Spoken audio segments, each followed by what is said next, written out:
Hi, my name is Cy Porter and this is a creative writing tutorial. So if you have been working on a piece that's any longer than a 3-act play, if it's a book or even a novelette, and if you've done it at least the first draft on it, and so if your story is at a point where you want further drafting on it to have real focus and real direction, what you can do is you can get out one sheet of paper and take a pen, and on that one sheet of paper you're going to write down for yourself what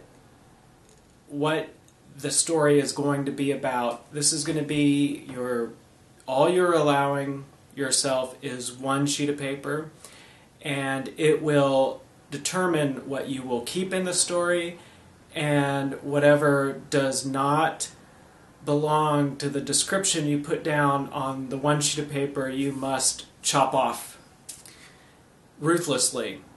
So, and then when you're done writing that one sheet of paper, tape it on the wall next to your computer or where you work. God forbid that you use a typewriter. And that is going to be that will give you focus on your future drafting of the story. Okay, what I did with my book is I took out the sheet of paper, and on the very top I wrote Heart of Story.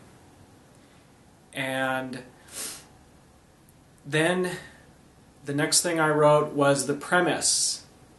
And that's when I went ahead and defined a premise for the story. Now, I did not define a premise for the story until I was in the third draft, because in my opinion, a writer writing doesn't need a premise until it's at a later stage, and trying to write using a premise can be a handicap. I like the idea of writing from the story idea.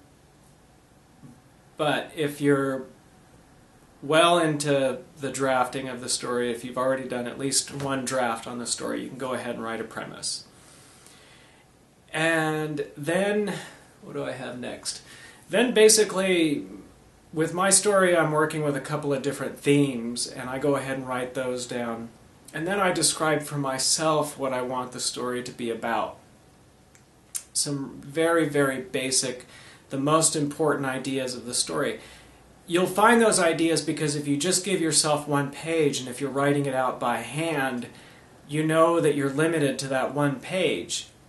And the point of that one page is that you're going to describe for yourself what you want that story to be about and what you want included in it.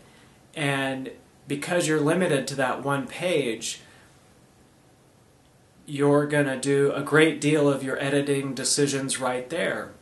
That might be a point where you'll decide, well, I really do like this other character and storyline. I'm sorry, I'll have to cut it loose, and maybe it can be its own story sometime.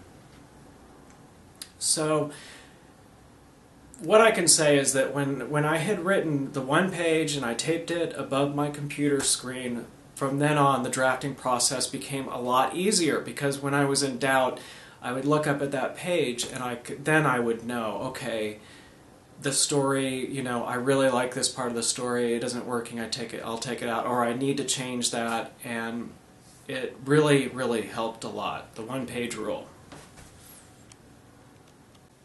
So what exactly do you put on that one page? It's totally up to you. The only thing is that you only have one page, and also your story must conform, every single part of your story must conform to that one page.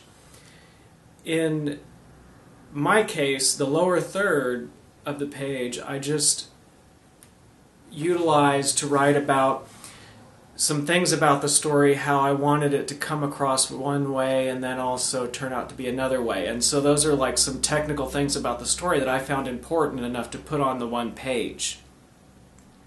And if I didn't have that in the one page, that by following the rule, that would mean I would have to drop at least a third of the story.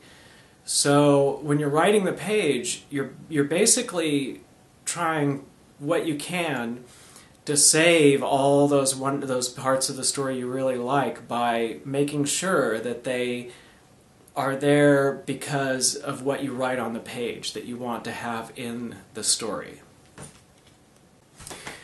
Now, what you put on the one page is not for anyone else. It does not need to make sense to anyone else.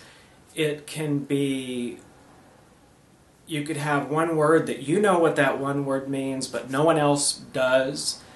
You are not trying to write a synopsis of your story. If you feel like that's what you want to do, you can do that. But what I'm saying is that you're not trying to make it presentable to someone else. On that one page, it can be very much just like, it doesn't have to make any sense. It doesn't have to be like an essay or anything like that. For me, I have like premise and then ... I have that written down. And then I have themes and I ... And then I just have a dash and then I have, you know, some notes about the technical aspects of the story. And so anyone else looking at that page, it isn't the page, what's on the page would not itself be any kind of completed writing. All it is you're trying to take the whole focus of the story. You're trying to focus the story, and you're doing that by everything that is going to be in the story has to be there because it's included in what you put on the one page. And also for me, what I'm glad I did with my one page is at the top I wrote the words "heart of story," because to me good writing has heart to it, it has soul to it, and I wanted to make sure that what the page was about was, you know, looking at the story as if it were alive and it had its own personality and it had its own, you know, beating heart. And just putting that at the top of the page really helped me know how I wanted to write that page for myself, that when I looked at it, it made clear for me what I wanted the real heart of the story to be about. I hope that was helpful, and I hope your writing goes well, and have a good day. Oh, and if I make these tutorials to get the word out about my illustrated film at solomation.com. If you have a couple of minutes, please check it out. And also I do, every 2 weeks, I put out a series, short animation, Fiddler Fred at fiddlerfred.com, and have a good day.